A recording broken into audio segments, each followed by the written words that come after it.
Chers collègues, soyez la bienvenue ici. Cette réunion est organisée conjointement avec la Commission de développement, la Commission femmes et la Sous-Commission des droits de l'homme. Chers présidents des commissions, collègues de ces comités, merci d'être ici aujourd'hui.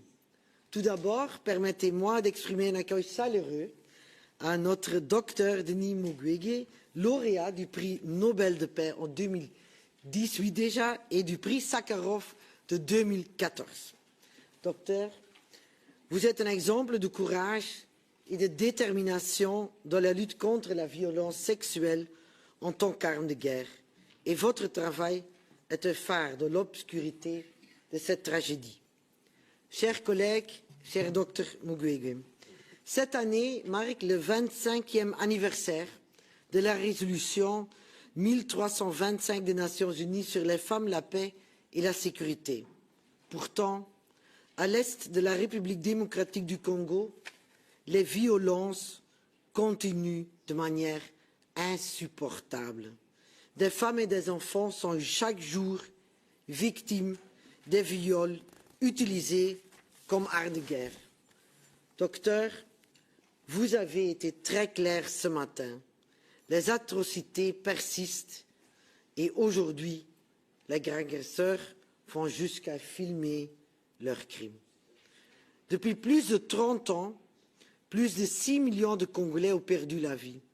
La racine du conflit, la M23 soutenue par le Rwanda et l'exploitation illégale des minerais stratégiques. Aujourd'hui, même l'administration Trump tente d'imposer un accord bilatéral entre la RDC, le Rwanda et les États-Unis, dans une logique de l'America First, au détriment de la souveraineté congolaise. C'est du néocolonialisme pur et simple. Et que fait l'Union européenne, mes chers amis? Elle reste en retrait. Ni la Commission ni le Conseil ne prennent leurs responsabilités, alors que l'Europe a pourtant tout intérêt à agir. Nous devons défendre une approche fondée sur les droits humains, la paix et la coopération équitable. Le Parlement européen, docteur, a déjà pris position. 2 résolutions fortes ont été adoptées cette année. Nous avons condamné le Rwanda. Nous avons demandé de suspendre immédiatement le MLU avec le Rwanda.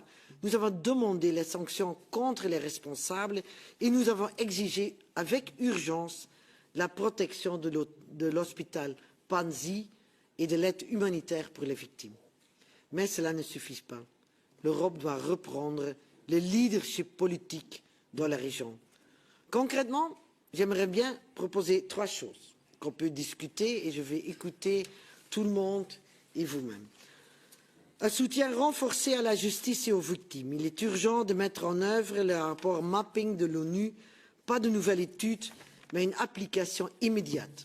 Les faits sont connus, les coupables aussi. Il faut briser l'impunité et parallèlement, l'aide humanitaire et psychologique aux victimes de violences sexuelles doit réellement atteindre celles et ceux qui ont besoin. Deuxièmement, un contre-projet européen pour les minéraux.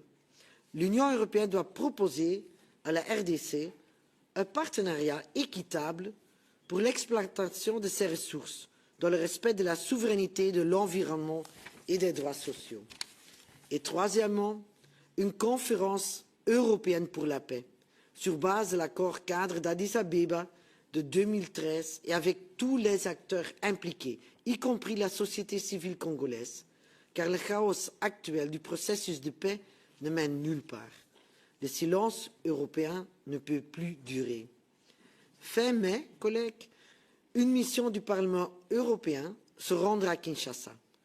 Nous irons écouter, dialoguer et surtout proposer des solutions concrètes. L'Union européenne doit sortir de sa paralysie.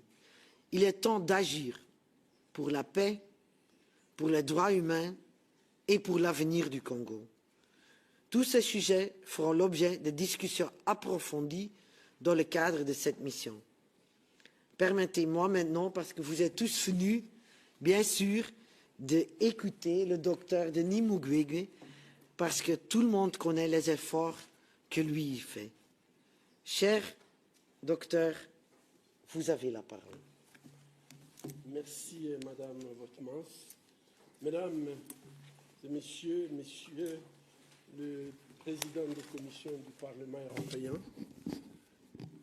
Mesdames et messieurs les eurodéputés, je vous remercie de m'inviter à prendre la parole sur la question du partage de la responsabilité internationale de protéger les victimes de la violence sexuelle en République démocratique du Congo, alors que mon pays traverse une crise existentielle dans le cadre de la dernière guerre d'agression menée par l'armée rwandaise d'occupation avec ses alliés du M23. Voici 25 ans que l'hôpital de Panzi est devenu un baromètre de l'instabilité et des conflits à l'est de la République démocratique du Congo.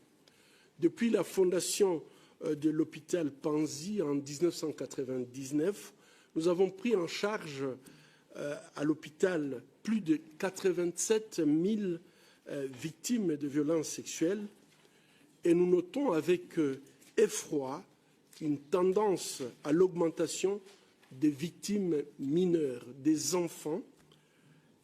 Plus de 30% de nos patientes aujourd'hui que nous prenons en charge sont des enfants. En 2023, l'ONU avait déjà documenté qu'il y avait plus de 123 000 cas de violences sexuelles basées sur le genre, ce qui revient à une victime qui est violée toutes les 4 minutes. Plus récemment, l'UNICEF a annoncé un nouveau record de violences sexuelles en RDC, avec environ 10 000 cas entre janvier et février 2025, dont 35 à 45% ont visé des enfants, ce qui équivaut à un cas de viol et de violences sexuelles commis sur des enfants toutes les demi-heures. Et comme l'a dit Madame Votmans, aujourd'hui, la grande inquiétude, c'est cette humiliation qui ne se termine pas seulement au viol, mais lorsque les crimes sont filmés et mis sur les réseaux sociaux pour augmenter le traumatisme des victimes. Mesdames et messieurs, la responsabilité première pour répondre aux besoins de protection des victimes de violences sexuelles incombe bien sûr aux autorités congolaises.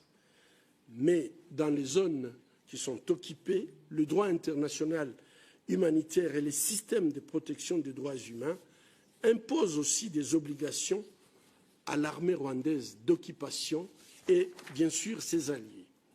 En outre, la situation en République démocratique du Congo est toujours considérée par le Conseil de sécurité des Nations unies comme une menace à la paix et à la sécurité internationale. Et donc la MONUSCO est aussi en charge de la protection des civils. Enfin, l'Union européenne, en tant que co-garant de la mise en œuvre de l'accord cadre d'Addis Abeba pour la paix, la sécurité et la coopération en RDC dans la région, adopté déjà il y a 12 ans, a aussi un rôle à jouer pour restaurer la paix et la stabilité dans cette région. Mesdames et messieurs, c'est sur le rôle de l'Union européenne dans la crise en République démocratique du Congo que j'aimerais bien m'attarder aujourd'hui. Avant les élections européennes de juin dernier, la politique étrangère de l'Union européenne envers la région des Grands Lacs africains a été caractérisée par un déficit de cohérence avec ses valeurs fondamentales. D'abord, le Conseil de l'Union européenne avait décidé de financer les forces de défense rwandaises par 2 tranches de 20 millions d'euros pour soutenir les opérations militaires au Mozambique par le biais de la Facilité européenne pour la paix, alors que cette même armée opère dans le Kivu en violation de la Charte des Nations unies, mais aussi en violation du droit international.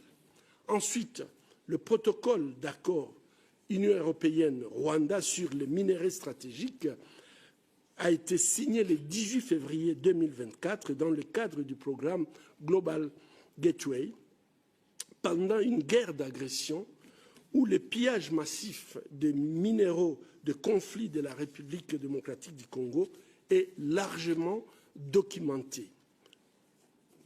C'est une incohérence que nous ne pouvons pas expliquer. Comment expliquer que l'Union européenne et ses États membres investissent plus de 900 millions de dollars au Rwanda, alors que le groupe d'experts de l'ONU a documenté que l'extraction frauduleuse, le commerce et l'exportation illégale des minerais de la République démocratique du Congo vers le Rwanda constituent une cause profonde de la violence, y compris la violence sexuelle utilisée comme arme de guerre, et ainsi financent les groupes armés M23 et sont en fait à la base de graves violations des droits humains. Comment justifier ces partenariats avec un pays agresseur alors que, d'une part, les pillages des minerais du Congo sont à l'origine d'une contamination des chaînes d'approvisionnement des minéraux, le 3T, et aussi le commerce de l'or.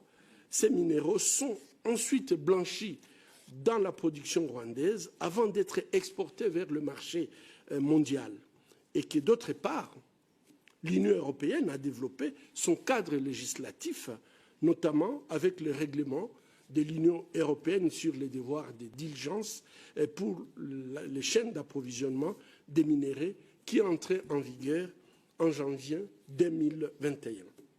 Nous profitons donc de cette intervention pour lancer un appel à évaluer, plus de 3 ans après son entrée en vigueur, l'efficacité du règlement sur les minerais de conflit pour garantir une traçabilité complète à chaque maillon de la chaîne des sites d'extraction dans les mines de l'Est du Congo jusqu'aux produits finis, notamment.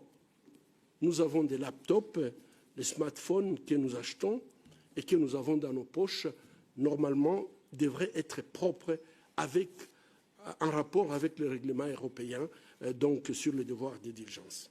Cette évaluation s'avère d'autant plus nécessaire et urgente suite aux conclusions de l'enquête de Global Witness publiée le 15 avril, donc le mois dernier, qui documente que les négociants internationaux en matière première, Traxys, a acheté 280 tonnes de coltan au Rwanda en 2024, selon les documents douaniers, sachant que le coltan est extrait en zone de conflit, puis introduit clandestinement au Rwanda à travers le Congo. Nous comprenons parfaitement le besoin d'autonomie stratégique de l'Union européenne et la nécessité de diversifier ses sources d'approvisionnement. Mais nous exhortons l'Union européenne et ses États membres à respecter les cadres normatifs européens et international pour garantir que la chaîne d'approvisionnement ne soit pas contaminée et qu'elle respecte les normes éthiques, environnementales et les droits humains. Mesdames et messieurs, depuis la mise en place de la nouvelle administration européenne, nous avons observé une évolution positive et que nous voulons bien saluer cet après-midi. En premier lieu, dans la déclaration concernant l'escalade des hostilités dans l'Est de la République démocratique du Congo et la dégradation de la situation humanitaire publiée le 25 janvier, l'Union européenne a condamné le soutien du Rwanda au M23 et sa présence militaire sur le territoire congolais en violation du droit international. De plus, elle a appelé les forces d'occupation à cesser toutes les hostilités et se retirer des zones occupées. Enfin, l'Union européenne s'est engagée à utiliser tous les outils à sa disposition. Relevons que depuis le 21 février de cette année, ces demandes de l'Union européenne ont été prescrites par la résolution 2773 adoptée par le Conseil de sécurité des Nations unies et sont donc devenues une source de droit international opposable à tous les États. Deuxièmement, le Parlement européen a adopté à une large majorité la résolution du 13 février dans laquelle les eurodéputés ont exhorté la Commission et le Conseil en 1. Suspendre immédiatement le protocole d'accord de l'Union européenne avec le Rwanda. À ce sujet, nous voulons rappeler que la haute représentante et la vice-présidente, Mme Kallas, a promis le 24 février une révision de cet accord.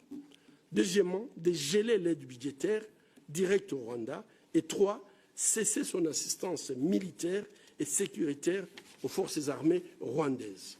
Troisièmement, le Conseil Affaires étrangères de l'Union européenne a adopté le 17 mars des mesures restrictives pour 9 individus et une entité. Il s'agit d'un début de prise de conscience de l'Union européenne de la gravité des violations des droits humains, mais aussi du droit international et humanitaire commis en République démocratique du Congo et du rôle déstabilisateur du Rwanda, mais aussi la responsabilité de l'Union européenne dans le pourrissement de la situation.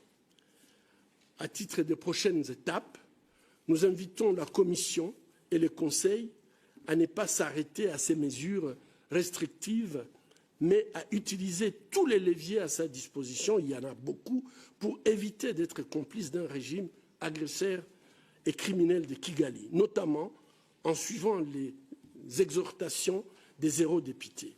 Il faut passer des condamnations creuses à des sanctions fortes et à des mesures de justice. C'est le seul langage que les dictateurs, en fait, comprennent.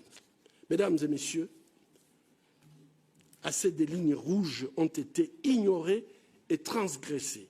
L'Union européenne doit reconsidérer ses relations avec le Rwanda et faire preuve de cohérence en défendant le droit international et les droits humains partout où ils sont bafoués, non seulement en Ukraine, mais aussi au cœur de l'Afrique. Le double standard ne devrait plus caractériser la politique étrangère de l'Union européenne, car les politiques de 2 poids 2 mesures entraînent tout simplement un déficit de confiance, minent la crédibilité des institutions et malheureusement affaiblissent le multilatéralisme et représentent un danger pour la sécurité collective et les systèmes de protection des droits humains universels. Ainsi, face à une multitude d'initiatives éparses, opaques et non inclusives pour tenter de sortir de la crise en République démocratique du Congo, nous profitons de cette tribune, ici à Strasbourg, pour lancer un appel au leadership européen en organisant une conférence internationale, un sommet sur la paix en République démocratique du Congo et dans la région pour revitaliser l'accord cadre d'Addis Abeba avec tous les 13 États signataires, des États africains signataires, mais aussi l'Union africaine et les organisations sous-régionales, les Nations unies, mais aussi les pays garants, à savoir la Belgique, la France, le Royaume-Uni et les États-Unis, qui sont garants de cet accord. L'originalité de cette conférence sera d'associer des acteurs du secteur privé, puisque aujourd'hui, quand vous parlez avec les acteurs du secteur privé, ils ne savent pas comment accéder à ces minéraux. Nous devons absolument permettre à ce que ces minéraux ne puissent pas, qu'il n'y ait pas une discrimination à accéder à ces minéraux du Congo, et notamment du secteur minier, vu la dimension économique de ces conflits. Pour finir ma prise de parole, je tiens à réitérer un appel maintes fois formulé à la justice transitionnelle pour les milliers de victimes congolaises, y compris les survivantes donc, de violences sexuelles. Il n'y aura pas de paix durable sans la justice, la vérité, des réparations et des garanties de non-répétition. Fermer les yeux sur des crimes de guerre et des crimes contre l'humanité, y compris les recours massifs et généralisés aux violences sexuelles, revient tout simplement à accepter qui se commettent et qui se répètent. Je vous remercie.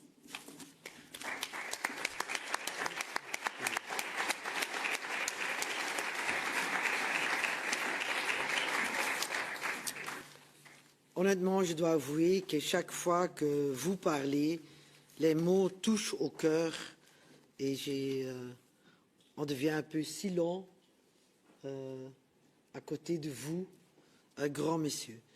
Je vais maintenant passer la parole premièrement aux présidents des commissions qui sont ici et là je passe aux autres gens et je commence par Barry Andrews.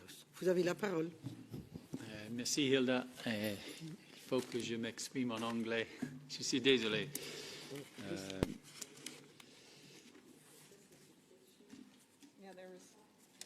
Oh yeah, and is the translation? Yes. Okay. Je n'ai pas la confiance en français.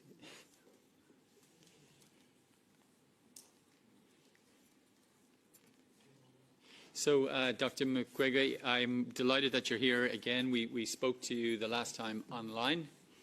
The last time, it's great to have you here personally, and I was thrilled that you had such a warm reception yesterday in the hemicycle when you were introduced to the members by our President Metsola. So that was very, very highly merited, and I think your words this afternoon further prove that.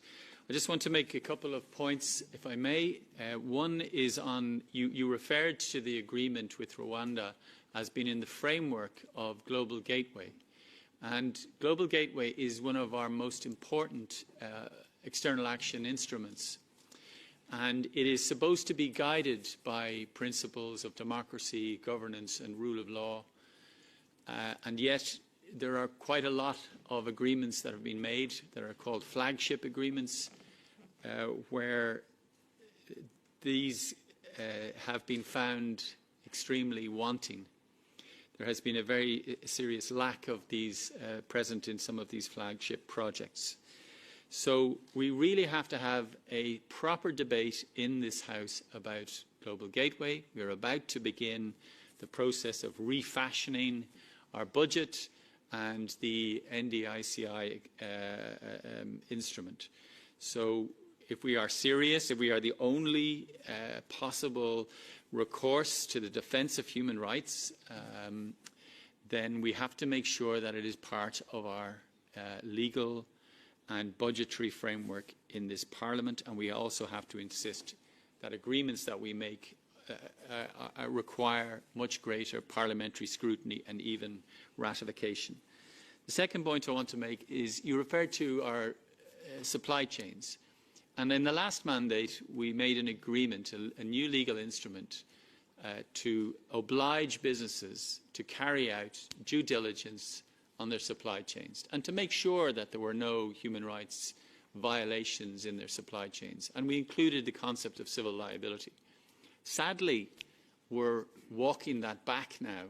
We're actually deciding to water down this legal measure in order to bring more simplification for our businesses. So we have to be honest about the situation. It's important that the European Commission has called for sanctions. It is important that the European Commission is going to insist on ceasing arms, that it's going to freeze aid. But ultimately, we have to look at our own legal framework, that which goes beyond the current crisis, and make sure it is consistent with the things that we're saying today and the things that we're hearing today. So I just want to make those 2 points. Thank you. Thank you very much. I will take some interventions, docteur, si c'est possible. Je prends quelques-uns et là, je vous laisse réagir. Et je passe maintenant la parole à Madame Abir pour la Commission Femmes. Thank you very much, Hilde and Dr. Denis Mukwege. Welcome to the Parliament. A really heartfelt thank you for being here, taking the time to talk to us.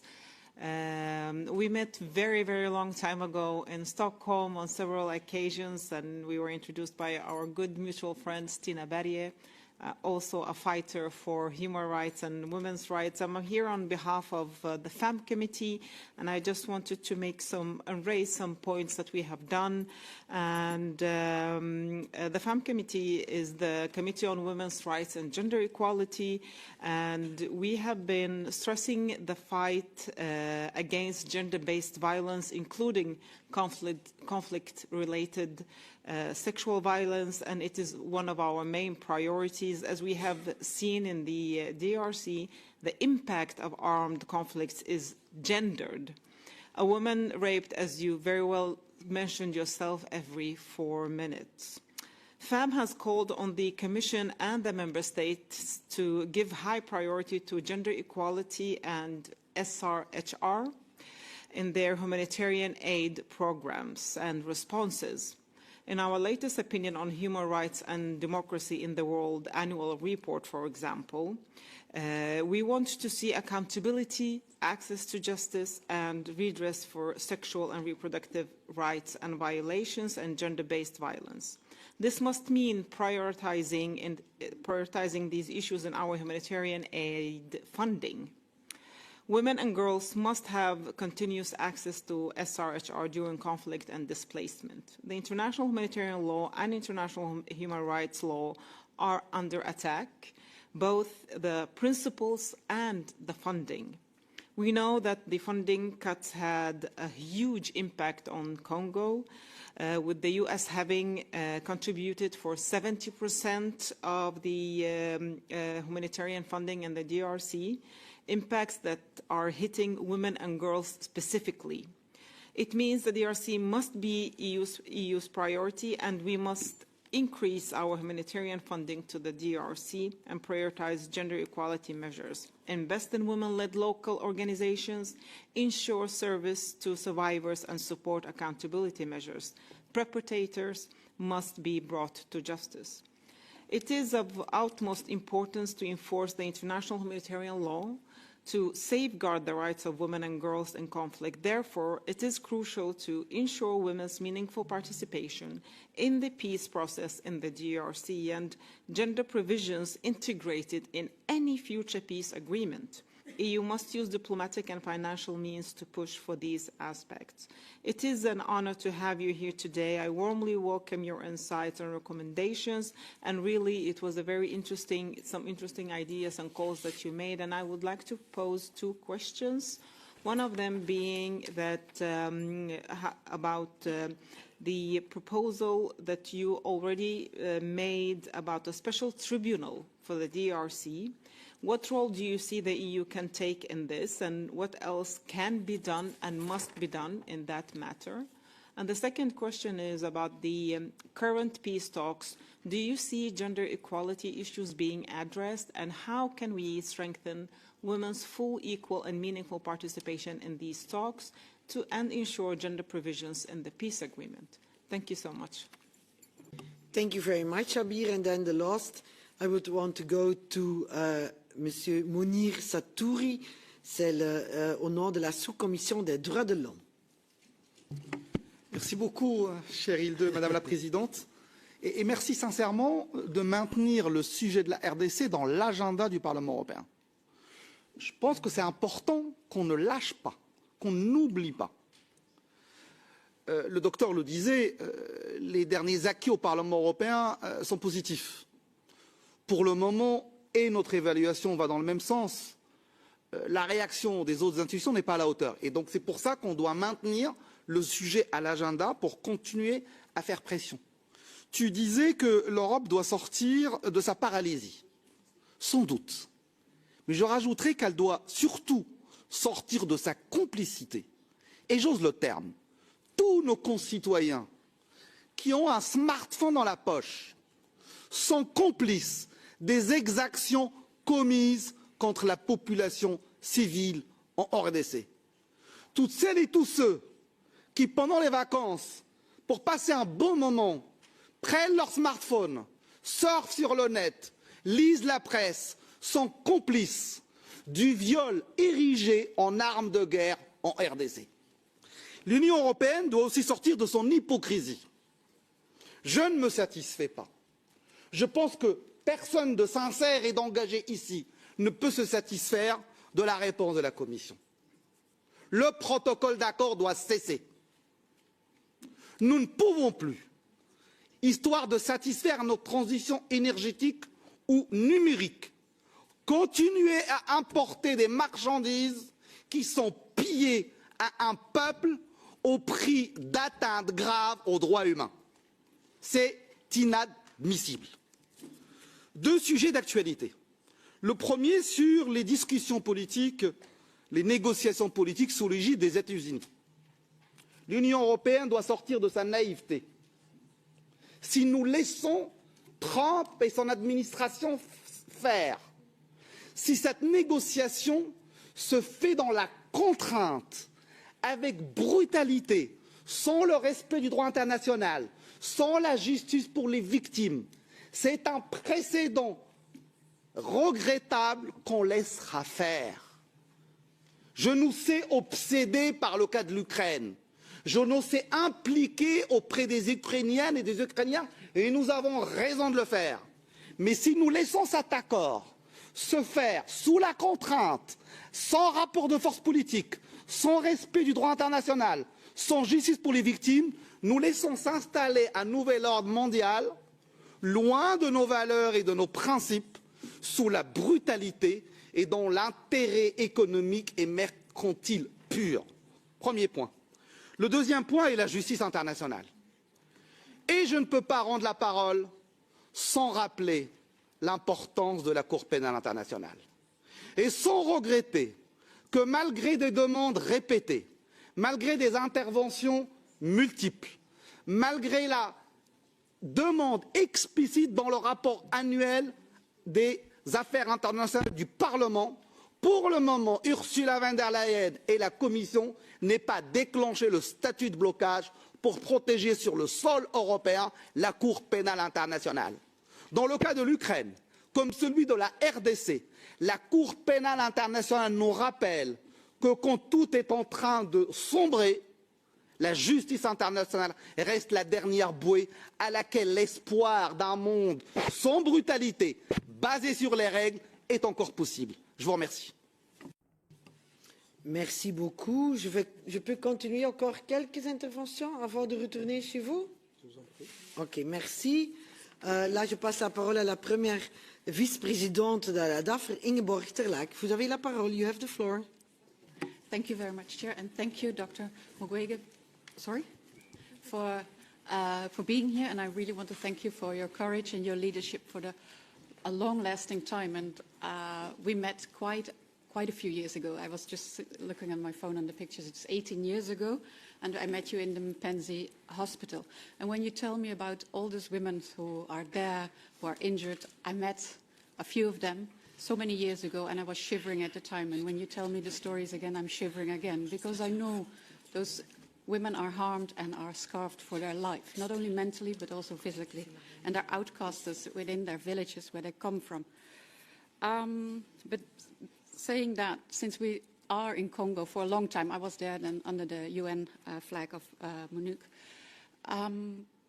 we've been there for a long time. What has the international community done so far? What worked? What was good about what we did so far? Because it's a long-lasting conflict. What should we continue? And what would you tell us? What do we really need to improve to have this breakthrough and have a long-lasting peace within Congo? And you explained very well about the complexity of the violence, but also the complexity of the economics which are going around within Congo. Can you elaborate a little bit more about the players? Who's active in Congo? You know, China, Russia, USA. What's the playing field, and who should be involved in this peace process? And then, with all your expertise on sexual violence, there's sexual violence in Congo, but Congo is not the only country in the world who's suffering from this. It's in Sudan, but it's also in Syria. It's also in Afghanistan. And although in Syria and Afghanistan, they're more the boys and the men who are victims of sexual violence, but it's also within Europe, in Ukraine. There's sexual violence going on a daily basis. How can we use your years of expertise in other conflicts, and how can we prevent sexual violence? Can I ask one more question? We're going on a mission to Congo on the end of May, and can you give us some advice? Who should we meet within Congo, and what are the domestic challenges of Congo which we should keep in mind? Thank you. Thank you very much. And then I give the floor to Estelle Keulemans, and then I go to Mr. Mariani. Voilà, merci énormément, docteur, d'être là parmi nous. Vous êtes un homme engagé dans un plaidoyer important et important pour nous aussi. Parce que ce Parlement ici, vous avez fait référence notamment à une législation qui s'appelle le devoir de vigilance. Or, ce Parlement ici a pris la décision, il y a 2 mois de cela, de postposer la mise en application de ce devoir de vigilance. Ça nous laisse une année pour continuer effectivement à s'engager très très très fort pour que cette législation voie le jour, parce que je ne suis pas tout à fait d'accord avec mon collègue ici qui met la responsabilité finalement de ces matériaux de sang sur les personnes qui consomment notamment les GSM et autres. C'est surtout la responsabilité des entreprises qui, à un moment donné, mettent ici sur le marché ces laptops, GSM et autres, et qui ont la responsabilité, comme vous l'avez dit, de la traçabilité tout au long de la chaîne de production, pour bien s'assurer qu'aujourd'hui et surtout demain, nos GSM ne soient pas constitués de minerais de sang. Donc voilà, on aura besoin de vous aussi dans un plaidoyer pour renforcer justement aussi ce devoir de vigilance. Je tiens à remercier d'ailleurs l'initiative aussi de Madame Vautmans qui vient de nous qui proposait la signature, une lettre qui interpelle la Commission européenne justement pour l'évaluation de cet accord Commission-Rwanda, parce que je pense que plus que jamais, il est temps d'abord de l'évaluer certainement, mais voire de le dénoncer. Donc remercier aussi la Présidente pour son implication par rapport à ça. Autre élément, donc on aura vraiment besoin de vous pour consolider, on l'espère en tout cas, parce que pour le moment il y a juste un report d'une année, mais cette législation en tout cas européenne sur le devoir de vigilance qui est essentielle et qui déjà aujourd'hui ne concerne que 8000 de très très grandes entreprises, donc voilà, qui ont vraiment les capacités d'assurer ce devoir de vigilance et le respect des droits humains, environnementaux et sociaux tout au long de la chaîne de production. Dernier élément aussi. Vous savez qu'aujourd'hui, on vit dans une situation géopolitique évidemment extrêmement compliquée, où on voit un président des États-Unis notamment signer des accords, je mettrai de grands guillemets, avec un pays en guerre comme l'Ukraine, pour pouvoir justement s'approprier en tout cas une partie des matériaux critiques et des terres rares qui se trouvent en Ukraine. Le risque, c'est de voir évidemment ce genre d'accord s'étendre à d'autres parties du globe, aussi à votre pays. Voilà, donc d'une manière ou d'une autre, comment est-ce que nous pouvons vous aider aussi à ce que demain, il y ait justement des accords qui soient faits pour avoir la possibilité d'avoir accès, parce que si demain on doit continuer au niveau européen, évidemment, à avoir des développements technologiques, industriels et autres, on a besoin de l'accès à ces métaux. Ils sont évidemment essentiels, critiques. Mais voilà, comment s'assurer à ce que demain l'Europe n'agissent pas comme les États-Unis, justement, et aient des accords de coopération qui soient corrects, justement, qui respectent la souveraineté de vos pays, qui respectent évidemment les droits humains. Donc c'est véritablement un enjeu, parce que moi j'entends que sur le terrain, certains dirigeants ou ex-dirigeants de la RDC seraient tentés finalement d'avoir des accords avec les États-Unis, un petit peu à l'instar de ce qui s'est passé avec celui de l'Ukraine, et qui est une forme de raquette finalement par rapport à un pays comme l'Ukraine. Dernier élément que je voulais peut-être vous poser la question. Donc on sait que l'aide humanitaire des États-Unis s'arrête dans beaucoup de pays, notamment la RDC. Est-ce que vous voyez déjà l'impact dans votre pays de l'arrêt justement de USAID, et comment est-ce que l'Europe peut aussi vous venir en aide par rapport à l'arrêt de cette aide humanitaire? Merci beaucoup. Merci beaucoup, Monsieur Mariani. Et là, Monsieur Gurens. Monsieur Mariani. Oui, Madame la Présidente, merci. Docteur, d'abord, comme tous mes collègues, toute notre admiration pour ce que vous faites. À la fois, quand j'entends dire que 87 000 personnes, femmes, sont passées dans votre hôpital, et à la fois, quand je vois votre discrétion, je pense qu'on se sent bien modeste. On se sent, j'allais dire, petit par rapport à vous. Je voudrais répondre sur 3 points. Évaluation de l'accord, parce que vous-même, comme d'autres de mes collègues, l'ont demandé. Et ensuite, incohérence. Je le dis à mes collègues, l'accord, il est évalué. Il faut arrêter de demander ça. Je siège aussi à la commission commerce international, puisque cet accord relève de cela. Il y a eu une réunion spéciale et où enfin, je ne sais plus si c'était la commission ou le service extérieur, ont été enfin honnêtes. Ils ont été clairs. Traçabilité, nulle. Est-ce que l'application est appliquée? Est-ce que l'accord est appliqué? Non. Voilà. Donc il faut arrêter, excusez-moi, de se polariser sur cet accord, je le dis à mes collègues en toute amitié, parce que cet accord, en réalité, c'est une sorte de totem où on s'est presque fait prendre, nous aussi, au jeu. Mais cet accord, il ne sert à rien, il n'est pas appliqué, il sert un peu, en réalité, à emballer une sorte de bon sentiment. On a des matières rares assurées et en même temps, on respecte une traçabilité. Enfin, les services, après nous avoir menti pendant des mois, l'ont dit traçabilité nulle. Donc, il est évalué, il ne marche pas. Ensuite, vous avez dit qu'il y a un déficit de cohérence, y compris au niveau de cet accord. Parce que comme il ne marche pas et comme en plus il est scandaleux, logiquement, il faudrait le dénoncer. Alors là, on nous dit, les mêmes qui nous ont enfin expliqué qu'il n'y avait aucune traçabilité, nous ont dit non, il faut le garder parce qu'au moins ça nous fait un lien avec le Rwanda pour discuter. J'avoue que je ne comprends pas tellement, surtout quand dans le même temps, les mêmes nous expliquent que pour un accord sur le bois avec le Cameroun qui n'est pas appliqué, etc., là, il faut le dénoncer. Décidément, il y a une logique à la fois incohérente, mais à double standard, y compris en Afrique. Et donc, aujourd'hui, oui, il y a un déficit de cohérence, parce qu'on a des grands principes, comme tous mes collègues l'ont dit, qu'on n'applique pas. Je me réjouis qu'on ait voté à la quasi-unanimité, je crois, la résolution en février, mais ça fait déjà 3 mois, et il n'y a rien à changer. Je me souviens que pour l'Ukraine, on en est à la 17e ou 18e vague. On a eu un grand moment, j'allais dire, d'unanimité, et puis, à part quelques-uns d'entre nous, on est passé à autre chose. Voilà. Et ce qu'il faut, je dis à part quelques-uns d'entre nous, dont vous-même, Madame la Présidente, ou d'autres personnes qui se sont exprimées avant. Mais ce n'est pas la préoccupation importante, comme par exemple l'Ukraine de ce Parlement.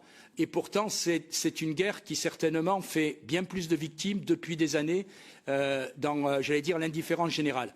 Alors oui, il faut qu'il y ait une cohérence de l'Europe. Je rappelle quand même qu'on a ralenti le Luxembourg, les sanctions pendant 1 mois, ce qui est quand même un peu bizarre. Bon, j'oserais pas dire que c'est parce que le Luxembourg a peut-être un accord de plateforme financière avec le Rwanda, mais ce qui est sûr, et j'arrêterai là, c'est que je ne sais pas si c'est la rente mémorielle dont bénéficie M. Kagame. Chacun est conscient du drame qu'a connu le Rwanda. Mais le drame qu'il a connu il y a des années ne l'exhorte pas de responsabilité ou désormais de devoir rendre des comptes pour le drame qu'il engendre aujourd'hui. Et je pense que l'Union européenne, qui a peut-être un sens de culpabilité, à mon avis injuste, doit désormais être ferme vis-à-vis du Rwanda, qui est l'un des principaux artisans des massacres que vous dénoncez, d'un pays qui aujourd'hui est certainement en Afrique, et même peut-être dans le monde, où sur ces 30 dernières années, il y a eu le plus de victimes. Merci beaucoup. Monsieur Goerens. Merci Hilde. Nous savons que la Chine, les États-Unis, la Turquie, l'Union européenne sont présents en Afrique. Ça ne veut pas dire que l'Afrique appartient aux Chinois, aux Turcs, aux Européens ou aux Américains. Et j'ai été très touché, je n'ai pas été le seul à être touché par... S'il vous plaît ? Oui. Nous avons été nombreux à être touchés par vos propos ce matin, vers la fin de votre conférence de presse, lorsque vous avez dit qu'il est indispensable que les Européens soient à la table de négociation sur la fin de la guerre en Ukraine. Et de même, par analogie, je dirais qu'il faut qu'en Afrique, c'est l'Afrique, et en particulier la RDC, qui mène la danse lorsqu'il s'agit de lutter contre les violations qui se passent dans la partie est de votre pays. Donc pour ce qui est de ce conflit, et c'est la dernière fois qu'en moins de 24 heures, je vous adresse les mêmes propos, et je crois que nous avons une identité de vue là-dessus, il faut s'attaquer au problème à la racine. Et pour mettre fin à ce pillage des ressources, il faudrait que sous l'égide de la RDC, avec l'appui de l'Union africaine et les autres qui veulent accompagner ce mouvement, mais il faut que la RDC prenne l'initiative, on organise une conférence sur la fin du pillage des ressources, en faisant participer tous les stakeholders, qu'ils soient institutionnels ou des businessmen. Donc de ce point de vue, je crois que l'approche est très simple, mais il faut la mettre en route. Il faut que l'Europe annonce la couleur et soit de votre côté pour affirmer votre autorité dans cette opération. C'est un message très clair. Je passe à Madame Laura Ballerini. Hi, thank you, President. Thank you so much, Dr. Mukewe. It's a real honor to have you here. Like the rest of my colleagues, we see with great admiration your work in Banzi and the work done to heal women victims of war and rape. Many questions have been posed, just maybe to be concrete on the current negotiation that is taking place between both countries, RDC and Rwanda. We heard that maybe there is a possible signature of an agreement in June in Washington. So I would like to know your views on that. Of course, we regret that EU is not present, it's absent of these negotiations, like many others. But yeah, regarding this, how do you see that, and how the transitional justice that you've talked can be introduced in order to have a fair peace? Thank you. Thank you very much. And I go to Marit May. Yes, thank you very much, Chair, and thank you, Dr. Mukwege, for your explanation and for the talks that we've had. I think it's really, really important that we have, like our colleagues say, the DRC on our agenda. For the European audience and for the Dutch audience, and from the Netherlands, DRC seems far away, and it seems something that we have no connection with. And some of us have memorated, as you did yourself, that we do have a connection with the DRC. We have a connection with the DRC practically all the time, because we are practically all the time on our phones, on our computers, on our laptops. And we don't know that, but we need the critical raw materials that come from your country, and I think we should try and see if there is a solution in which we can work together, collaborate together on these critical raw materials, where there is also a solution for peace and for profit for the people in the area where these materials come from. And this is, I think, the big struggle that we have right now, and there doesn't seem to be a proper solution at this moment. I feel that it's a good idea that you have to have this international conference which would bring together all the other initiatives that are there. I hope this will not be an extra initiative, but it will be really an initiative that brings everyone together, and that brings everyone together on the different levels, on the level of the economic interests that everyone has, but also on the level of political cooperation, looking towards the future, not bringing a military solution, but a political solution, and on the level of humanitarian assistance and of assistance to the women that you also work with, the violations that you have described, and looking at in what way the future of the area can be a future that is built not just by external actors, but by internal actors, by those that are there, by the women's rights organizations that are there, by the local organizations that are there. So I really hope that this initiative also brings these players there, brings the players of civil society, representatives of civil society in the peace process, to make sure that it can be a lasting process, and also to make sure that this violence, this sexual violence, that it really, really ends, and that it stops also breaking up communities like our colleagues have said. Thank you. Thank you very much. And I have the last person who asked for the floor. It's Elisabeth Grossman. I made a mistake. Ah, I'm sorry. My mistake. You will come later. Elisabeth. My mistake. Ah, you didn't ask. Ah, I'm sorry. It's okay. Please, you have the floor.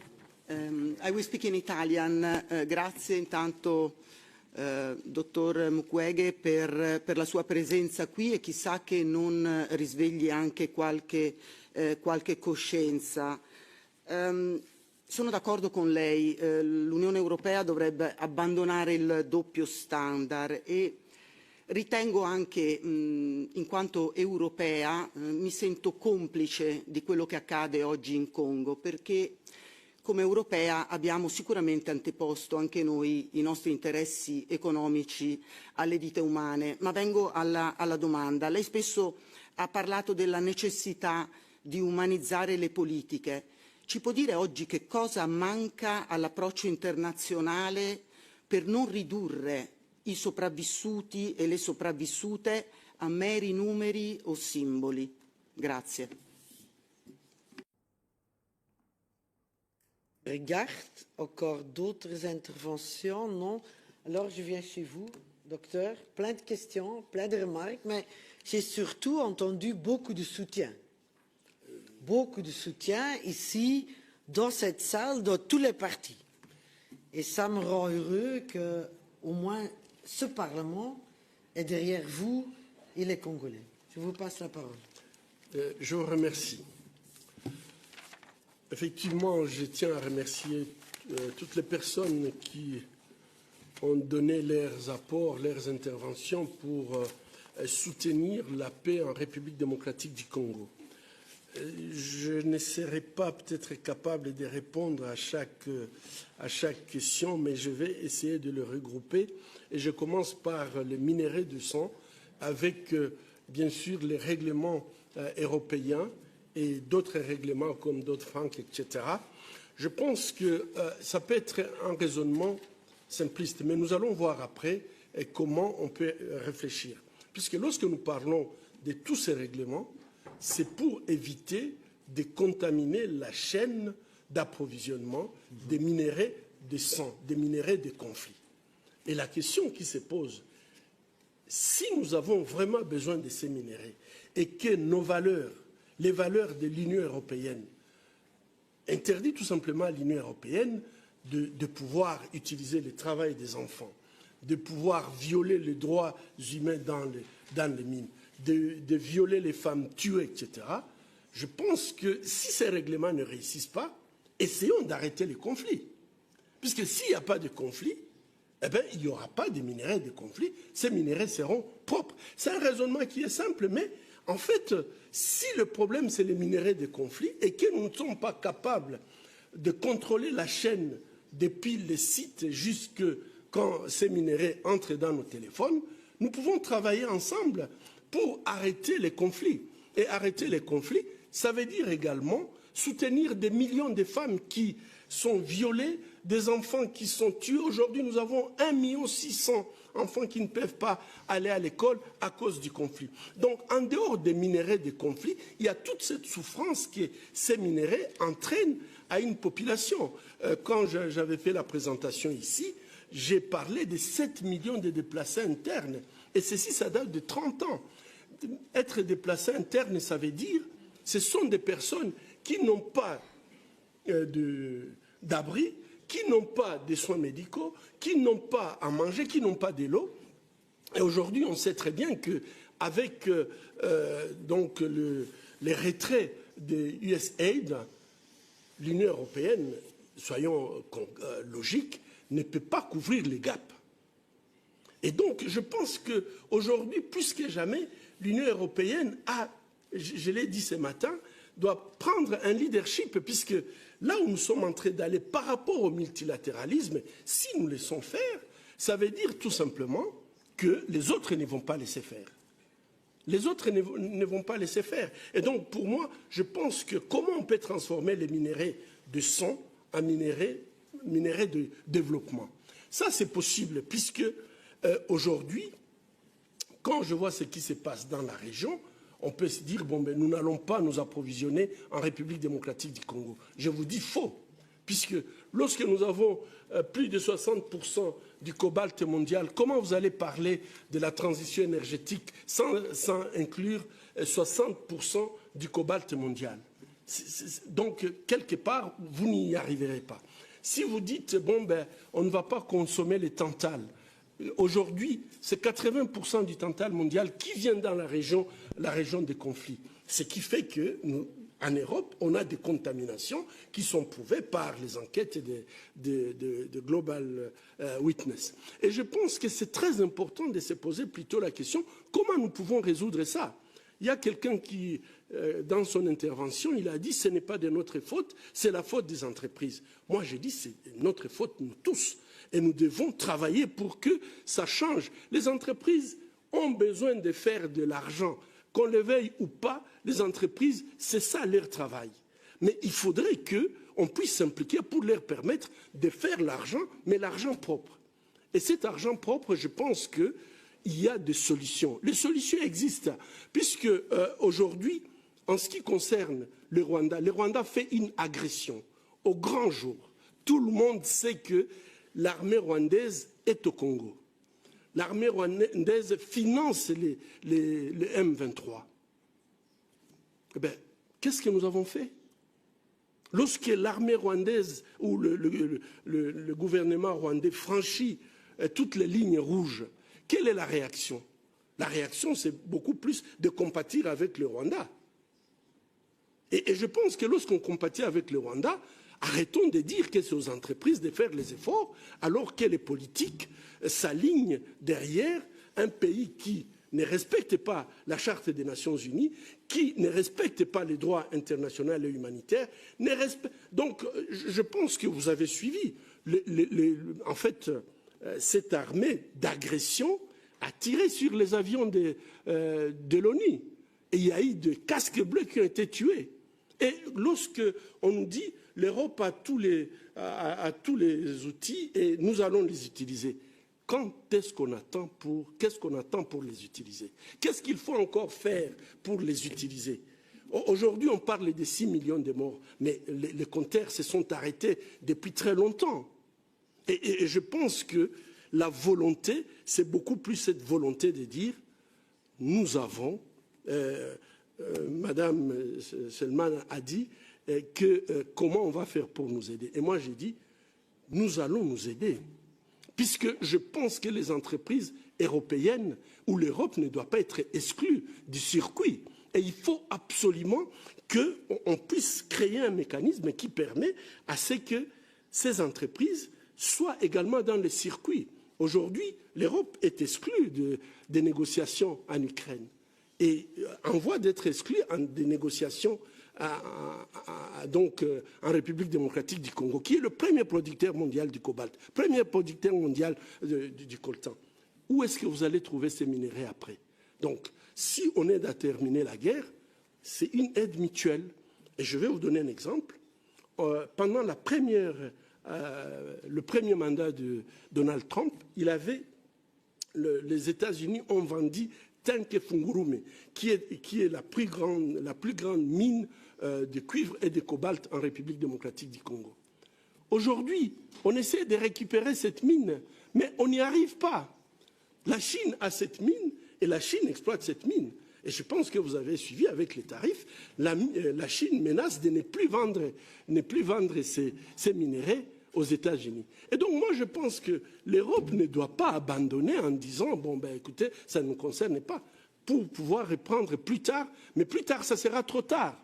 Puisque je crois que si l'Europe abandonne, il y a la Chine, il y a la Russie, il y a les autres qui peuvent venir. Donc je pense qu'il y a lieu de transformer les minéraux de sang en minéraux de développement. Et le Rwanda n'est pas le pays le plus puissant du monde pour ne pas, en fait, appliquer, par exemple, des sanctions. Nous avons la résolution 2773, une résolution des Nations Unies, qui a été du Conseil de sécurité des Nations Unies, qui est une source du droit international. Aujourd'hui, la question, pourquoi cette résolution n'est pas appliquée? On a déjà fait peut-être donc des sanctions restrictives, mais ce que nous attendons, c'est le régime des sanctions pour dire quel est l'agenda que l'Europe met en marche en disant si en 2 mois, 3 mois, vous ne respectez pas les cessez-le-feu, vous ne retirez pas vos troupes, vous n'arrêtez pas de piller la République démocratique du Congo, nous allons utiliser le deuxième niveau, le troisième niveau. On a fait ces sanctions restrictives et on s'est arrêté là. Mais ce n'est pas ça qui va changer. Regardez, en fait, les étapes des sanctions en Russie. Pourquoi les Congolais ne peuvent pas bénéficier de tels régimes de sanctions, puisque tout simplement, il y a un pays qui viole le droit international, qui viole la Charte des Nations Unies et qui se comporte comme si c'est un pays qui ne peut pas se soumettre aux lois internationales. Et là, je vais terminer en disant, aujourd'hui, plus que jamais, je pense que tous ceux qui se battent pour la liberté, pour la démocratie, nous devons tous défendre le droit international. Et je pense qu'on ne doit pas laisser la place à la loi du plus fort, puisque l'exemple du Congo va donner en fait un cas, ça va ouvrir d'autres pays qui vont se comporter de la même façon. Et je pense qu'aujourd'hui, si nous perdons le système de sécurité qui a été mis en place après la Deuxième Guerre mondiale, si nous détruisons le multilatéralisme, on n'a pas encore un autre système de protection collective. Et je pense que nous avons la capacité de transformer les minéraux de sang en minéraux de développement, en tout simplement disant au Rwanda, stop par rapport à ce que vous êtes en train de faire. En fait, il m'a été posé la question par rapport à qu'est-ce qu'on peut faire par rapport à la justice. Je me rappelle qu'en 2020, le Parlement européen avait voté par rapport au rapport mapping pour sortir tout simplement ces rapports des tiroirs. C'est un rapport qui répertorie les crimes de guerre, crimes contre l'humanité, et même il y aurait des actes qui seraient constitutifs d'un crime de génocide. C'est un rapport des Nations Unies. La question, c'est pourquoi cette tolérance va jusqu'à accepter de garder ces rapports dans les tiroirs, alors que ceux qui ont commis des crimes de génocide, aujourd'hui nous sommes en train de commémorer le 80 ans de la fin de la Deuxième Guerre mondiale. Je pense que c'est le moment aussi de réfléchir par rapport à ce qu'à cette époque on avait dit, plus jamais ça. Mais si aujourd'hui on peut avoir des rapports des Nations Unies faits par des experts, et ces rapports, on les met dans les tiroirs, et 30 ans plus tard, les mêmes qui ont commis ces crimes continuent à commettre des crimes, nous avons une responsabilité. Et donc, moi, je vais dire, cette résolution qui a été votée par le Parlement en 2020, il faut tout simplement que ces rapports mapping, on puisse les sortir du tiroir, et on verra très bien qu'il y a beaucoup de généraux aujourd'hui en fonction, il y a beaucoup de politiques aujourd'hui en fonction qui sont responsables de ces crimes, et ils doivent répondre de leurs crimes. La justice, ce n'est pas tout simplement pour réprimer. La justice, c'est pour prévenir, empêcher qu'il y ait la répétition. Et s'il n'y a pas la justice, malheureusement, ce que nous vivons depuis 30 ans, c'est une répétition des crimes. Et je pense que par rapport toujours à la justice, je soutiens que je vais demander au Parlement de pouvoir soutenir la mission d'enquête qui a été demandée par le commissariat aux droits humains par rapport aux crimes qui ont été commis après 2003.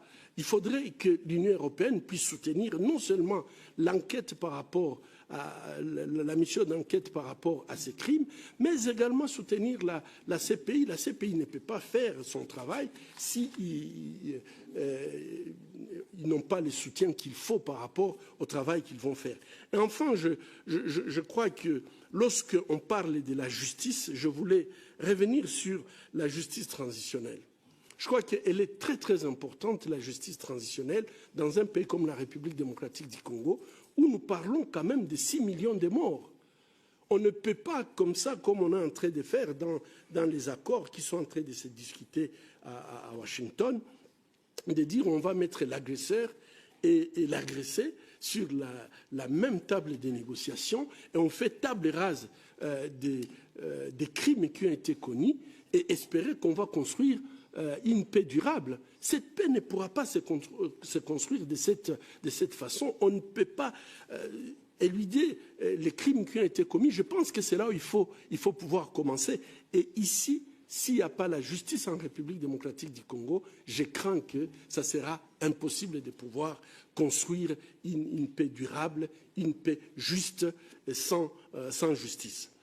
C'est pour cette raison d'ailleurs que le troisième point que je voulais toucher, c'est la conférence internationale ou la conférence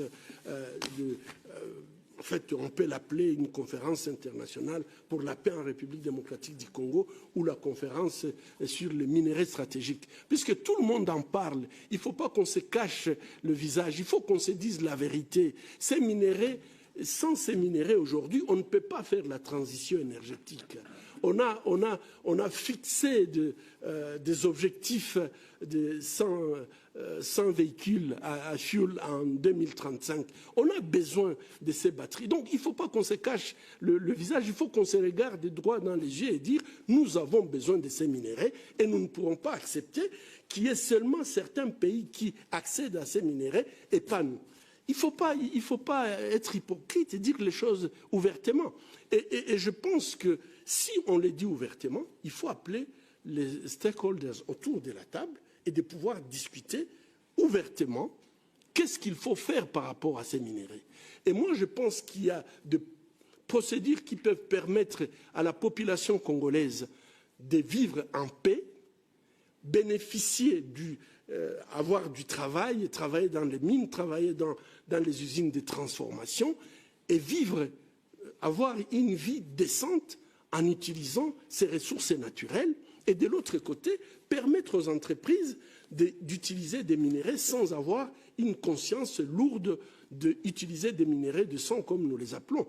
Et pour le moment, ce que nous proposons, c'est organiser une conférence internationale pour la paix dans la région des Grands Lacs qui va inviter autour de la République démocratique du Congo les pays voisins, puisqu'ils sont intéressés d'une manière ou d'une autre. Il y a 3 qui sont connus, puisqu'on va parler de la signature de l'accord de Washington. Mais la question qui se pose aujourd'hui, c'est que si on signe avec seulement les Rwandais, qu'est-ce qu'on fait de l'Ouganda? L'Ouganda est au Congo, avec des milliers de soldats ougandais. Qu'est-ce qu'on fait? Ils ne sont pas là par charité, ils ne sont pas venus pour faire l'humanitaire. Qu'est-ce qu'on fait des Burundais, qui sont également là? Et je vais aller même plus loin. Vous signez l'accord avec les États-Unis. Qu'est-ce que vous dites aux Chinois qui sont présents, qui ont peut-être acheté sur le marché international les sites qu'ils sont en train d'exploiter? Donc, moi, je pense que cet accord entre Washington, Congo et le Rwanda, c'est une graine de conflit qu'on est en train de planter, puisque les lésés vont prendre les armes et on sera dans un cercle vicieux. Donc, ce que nous proposons, il faut absolument qu'il y ait une conférence qui peut se faire dans le cadre de l'accord cadre d'Addis Abeba pour la paix, la sécurité et la coopération.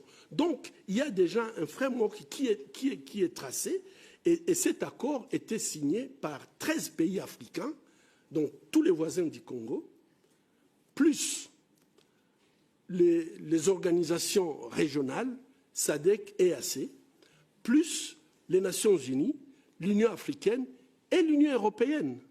Et en plus de ça, il y a 4 pays garants.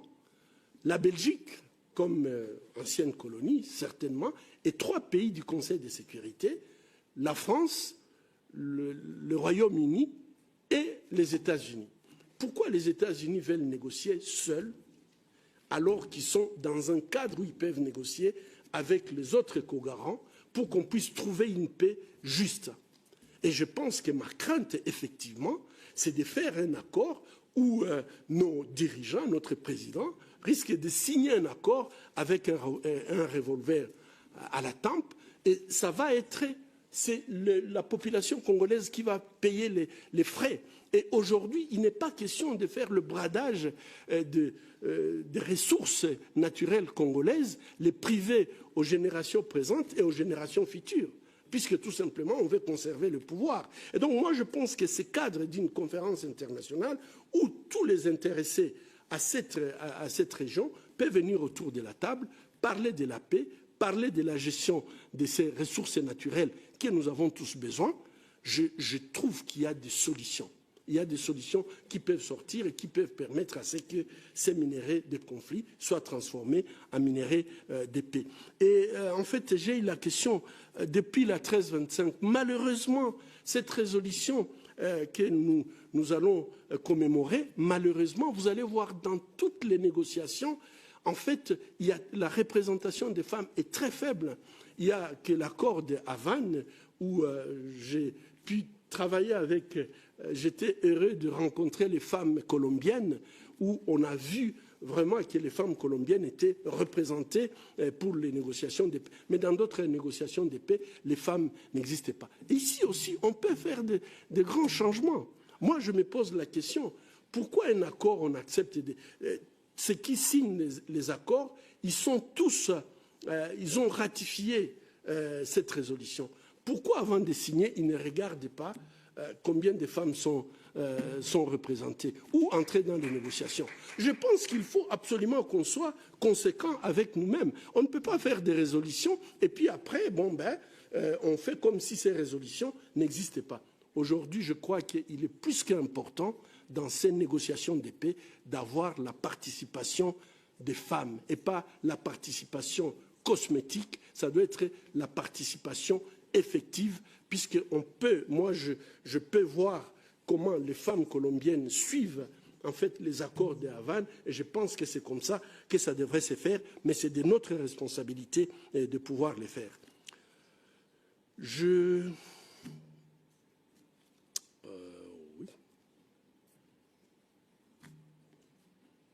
Je sais pas, je peux m'arrêter là. Moi, je pense que...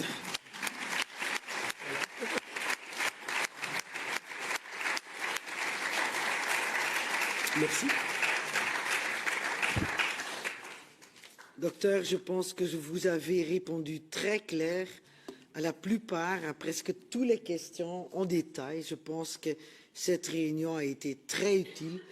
Je peux seulement conclure par vous dire que le Parlement reste très fort à votre côté, à côté des femmes et des enfants du Congo, à côté des Congolais et à côté d'une solution durable.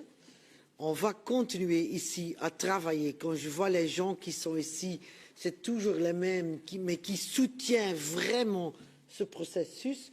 On a des nouvelles idées. On va maintenant faire la mission en RDC. Et après, les collègues, je pense qu'on doit demander de nouveau un débat au mois de juin à la plénière. Je compte sur tous les partis. On va mettre les conclusions de cette réunion et de la mission à la réunion de la salle plénière ici à Strasbourg pendant le mois de juin. Je compte, Monsieur le Président, à vous tous de soutenir cette demande. Et là, on va faire de nouveau un débat avec une nouvelle résolution pour insister les choses qu'on a conclues aujourd'hui et à proposer cet symposium international pour la paix, parce que je pense que ça serait très utile et nécessaire.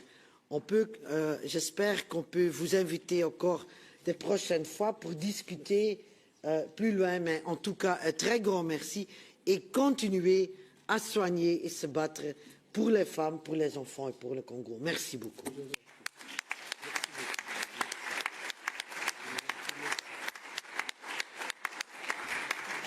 On peut prendre une photo avec les collègues qui sont ici.